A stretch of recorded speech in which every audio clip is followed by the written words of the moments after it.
So I'm really happy to be here, and I will try to talk a little bit about biological variation of blood EVs. So I've updated the title a little bit to be more correct. Okay, first, a little bit about my home country. Because it's such a small country, I have to promote it a little bit.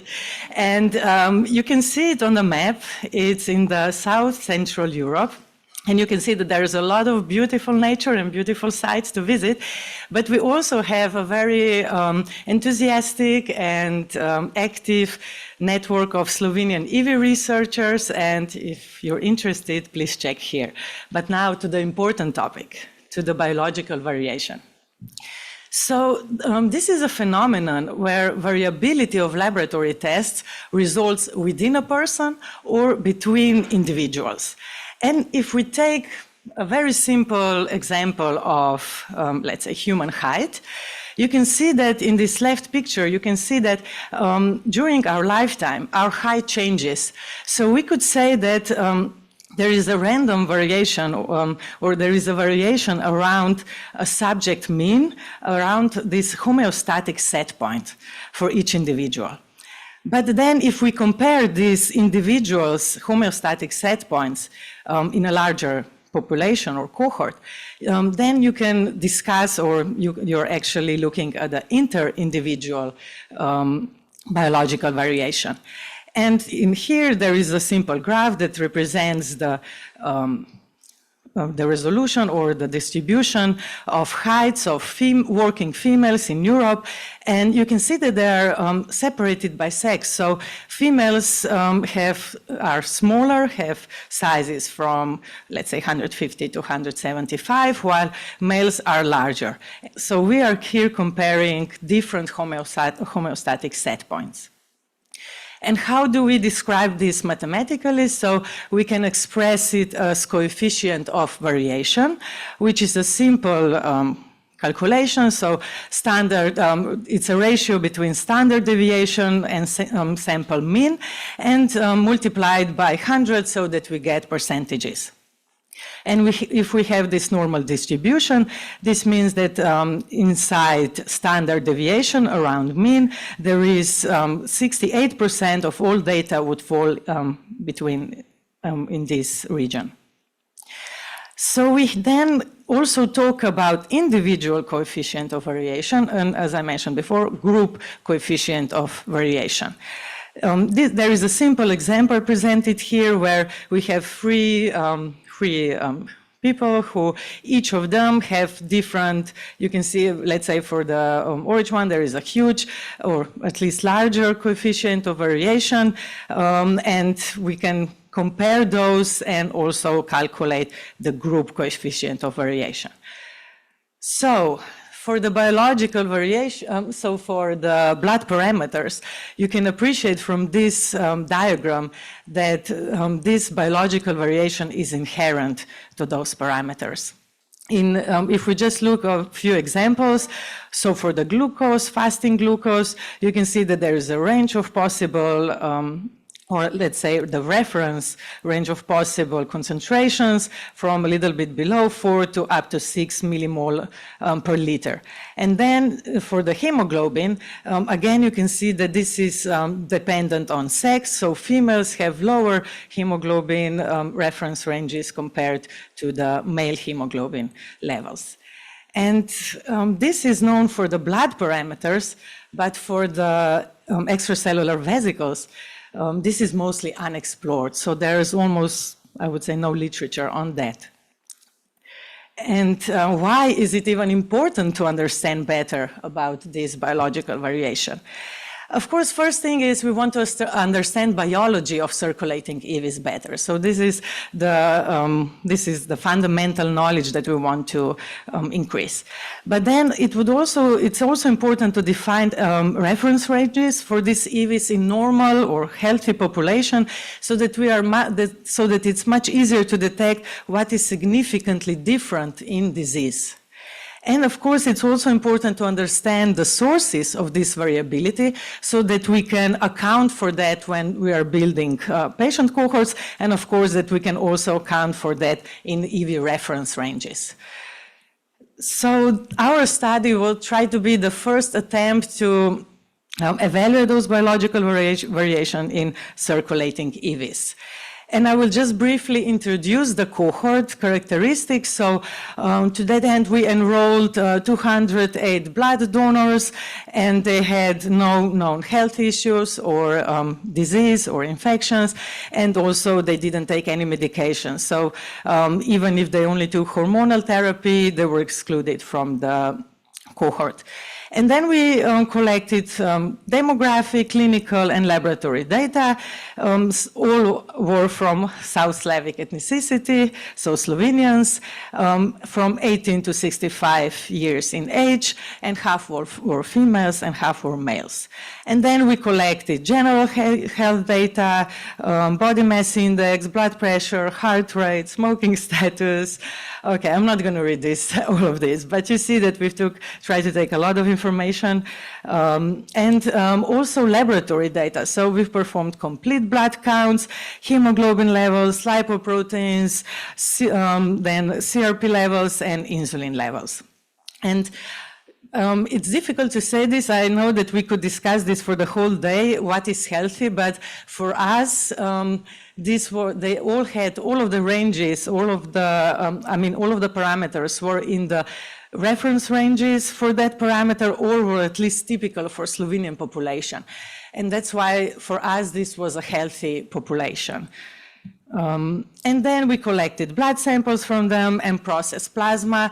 And again, I could talk probably for another half an hour about how we try to minimize all of the pre-analytical variables, but let's just say that we try to use standard protocol in the same facility. There was no transport. Everything was done quickly by the same person, and we've also done a lot of, or at least try to do some quality control of the blood plasma.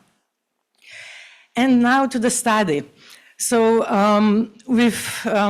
as I said, we try to understand the circulating EVs better. So what we did was we phenotyped those EVs by imaging flow cytometry and by multiplex bead-based flow cytometry. So for the imaging flow cytometry, this was done in collaboration with Bernd Giebel's lab. So we've quantified EVs directly in plasma. And we've used 25 different markers that are typical cellular proteins or are indicative of a parental cell. And then for the multiplex bead-based flow cytometry, we first had to isolate EVs from plasma, and we've used a method we use in the lab a lot, so ultracentrifugation through sucrose cushion. And with these isolated EVs, we've performed this phenotyping again, in this case for 23 cellular markers. And what's important here is that because of the detection method, all of the EVs, or the population of the EVs that we've studied, is actually only tetraspanin positive subpopulation. So it's not the whole population of EVs, but just those who are tetraspanin positive. Okay, and let's just go directly to the results. So from the blood counts, we could quantify different blood cell types in our patients, or not patients, our healthy adults. And what we could see is normal for blood cells, that erythrocytes were in the range of, I think, about 4 to 5 to 10 to 9. And then for the platelets, they were 22 times lower in concentration, while the leukocytes were about 790 times lower in concentration compared to erythrocytes. And of course, there's a lot of complexity with leukocyte, but we try to at least focus on some markers for lymphocytes, monocytes, and granulocytes. And the sizes of the circles with this full line are indicating the concentration, while the shadows around this line indicate the CV, so the coefficient of variation. Okay, And from these patients, from these cells or from this blood, we've also, as I said, analyzed phenotyped EVs in plasma. And again, we use the similar representation, so the size of the circle with full line is indicative of concentration, and then the shadow is indicative of the CV for this specific EV subpopulation or subset. From these different sizes that you see here, you can immediately observe that there was a lot of different ranges of concentrations for different EV subsets. And what probably is even more obvious is that the shadow is huge, so everything looks colored. And this was actually what we noticed, that there was a huge individual variability in concentration of these subsets. I think that the median was about 160%. But actually, if you look at the data, you can see that some of them were up to 700% in CV, and then let's say others were, of course, much lower, around 70%. So there's a huge variability in concentrations of these specific EV subsets. And what was interesting, if we separated this by sex, we observed that at least in these three cases presented here, it seemed that, so for the CD90 and CD62P and also for CD235A, we could see that this variability is mostly on the account of the females. So there's a lot of variability in females that is introduced in the whole population.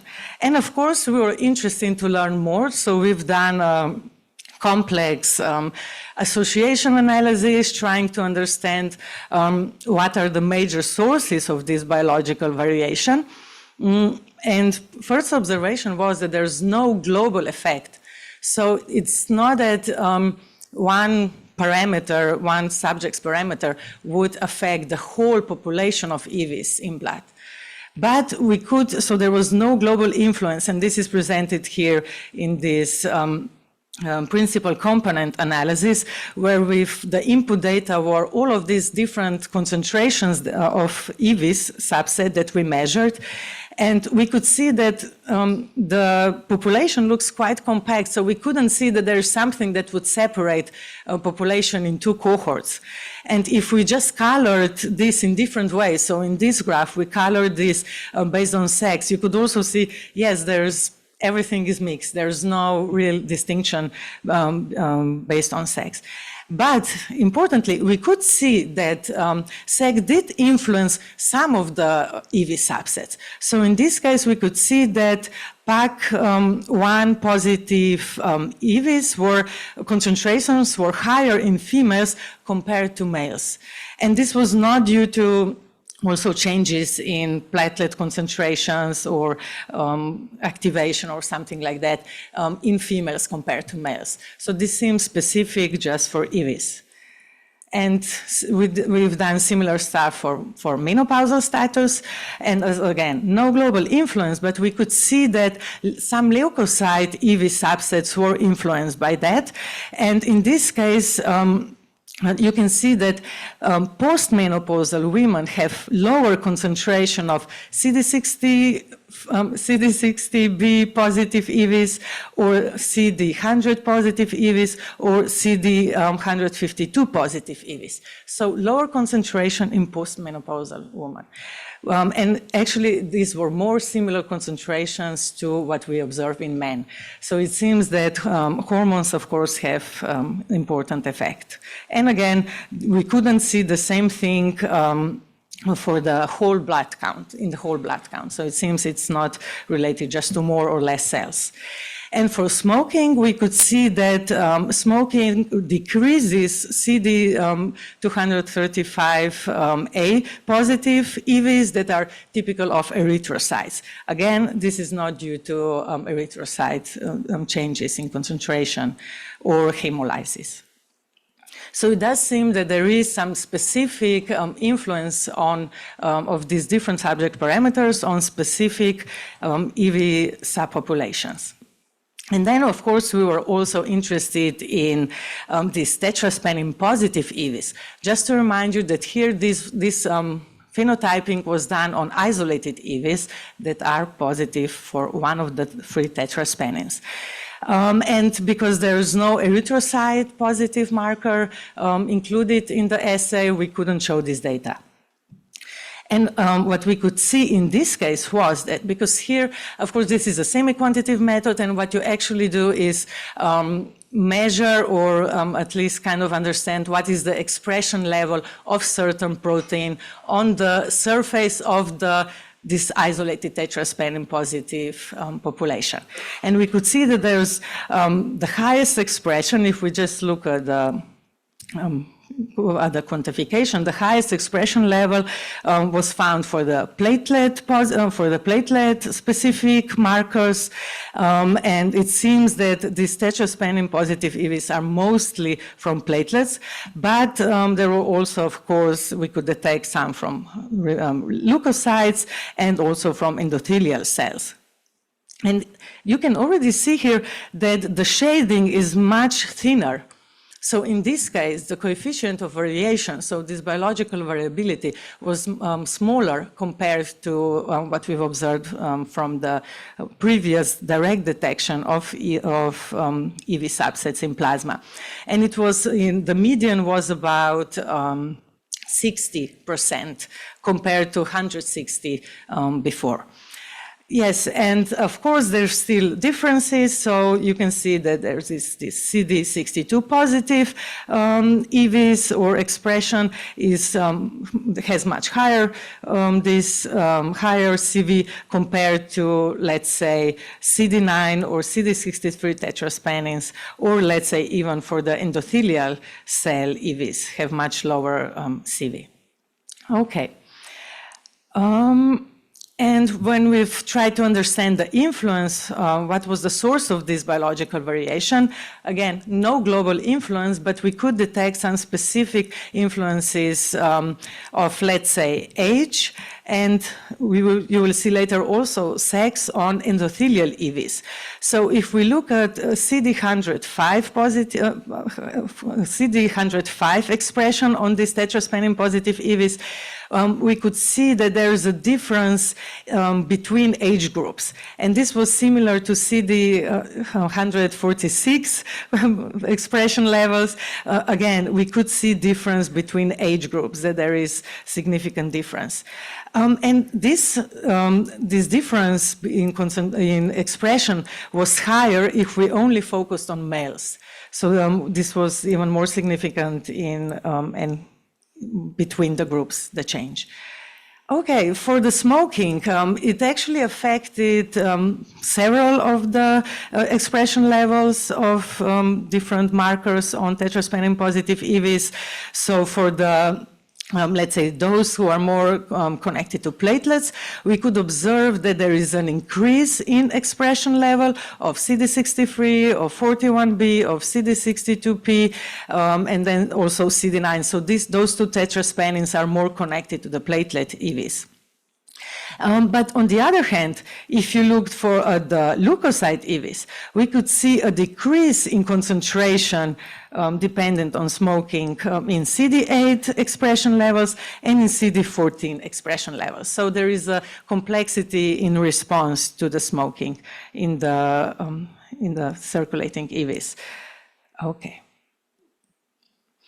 And if we just try to put all of this together in one scheme and also put our data into the context of what was published before, we can say that similar to what we've shown, Mobares et al. Also showed, so that CD41 positive, these microvesicles are influenced by smoking.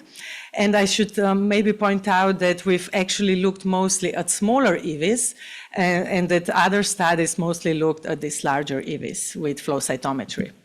Okay, and then they also additionally showed that CD62P positive, these MVs are also influenced by smoking.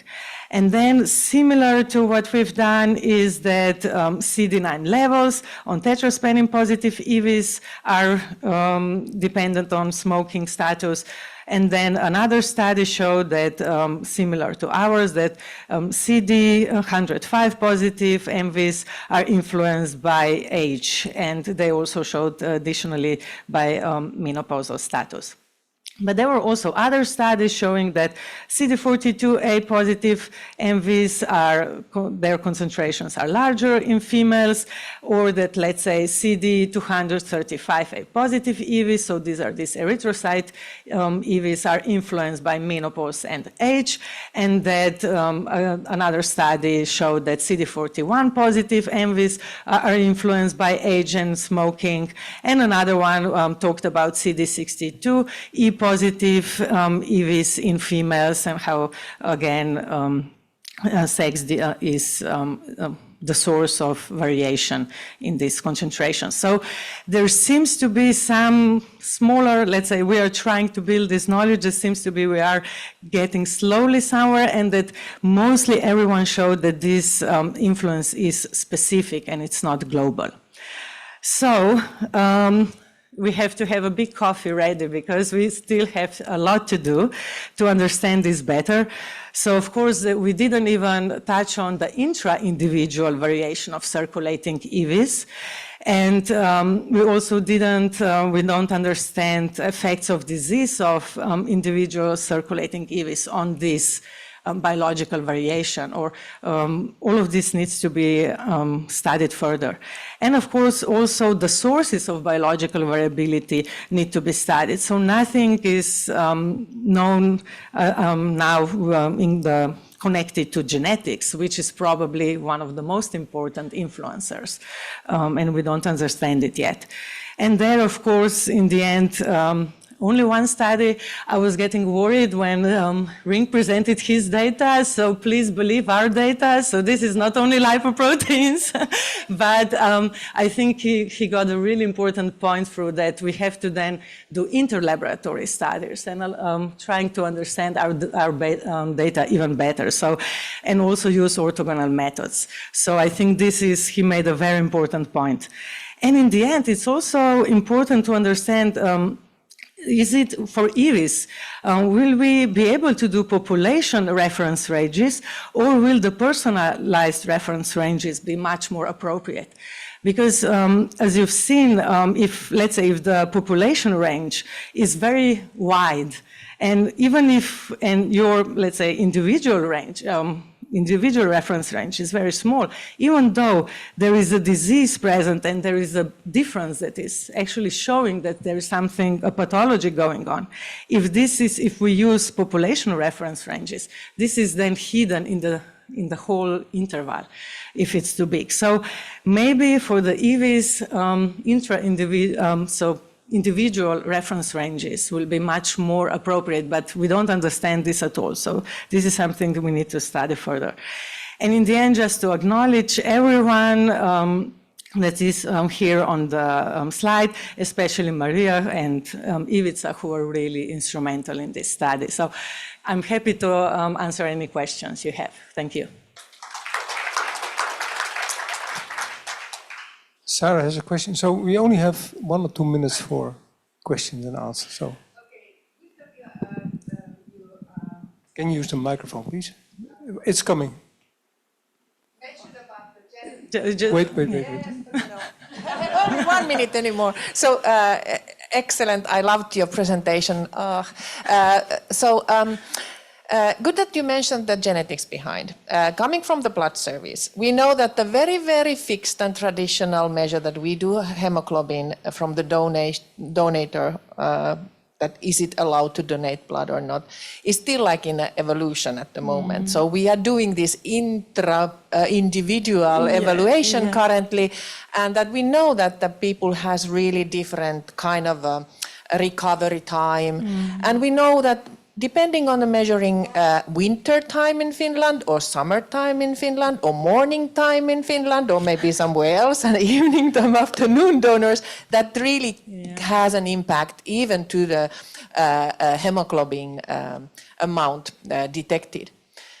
So genetic variation, I think, is important, but then also this, I wanted to say, external factors that affect what the people has been eating. We have a lipoproteins and how they communicate with EVs. Oh, what a mess. But I think still that the approach is needed. What you are studying, I think it's great. One now comes for the genetic background. How about collaborating with biobanks, who are also taking a longitudinal samples to get access to the intra-individual variation? No, I mean, this would be amazing. Yes, let's continue discussion. But honestly, I think we have to take that into account. And we have been discussing a lot with Pia about all these impacts of genetic variation that may have also impact of like a standard level of certain vesicles produced by blood cells, and then this intra-individual reference. I like the idea. Yeah, it's with the genetics. I know that. I mean, I think that there are some studies that will hopefully come out soon. We are also trying to kind of like do that, but I think the thing is that it's very hard. It's a complex genome, right? There's so many different SNPs, so many possibilities. You know, where do you start looking? And there are these big biobanks, like the UK biobank, where they have data on all of the polymorphism, but then they have also data on, you know, everything like disease and I mean, you could tap into that, but the issue is that probably it's not EV compatible. So yes, you know, that's one the problem. So yeah, we can discuss later and during the workshop, but it's something that I think we have to find a way how to approach this. I think we should do international study. I will. We are later. Just a very quick question. Great talk. Why do you think you see a difference between PAC1 and CD62P? I just don't see. Okay, yeah, sorry. Why do you think you see a difference between PAC1 and CD62P? Yeah, I know it's a complex thing. So we've tried to. I mean, we don't have any data to understand what's happening. So the thing is that it's supposedly not binding of antibodies. So what we think is that one theory that we had was that these thrombocytes that are so there are differences in thrombocytes, and the ones that have this CD62P on their surface, that they are more, when they are active, they release more of these PS positive EVs, and these PS positive EVs are taken up. This is a signal for eat me, so maybe they are more taken up by the surrounding cells. So that this could mostly be the, let's say, the result of uptake from the surrounding cells. But we don't understand, but we see this, yeah.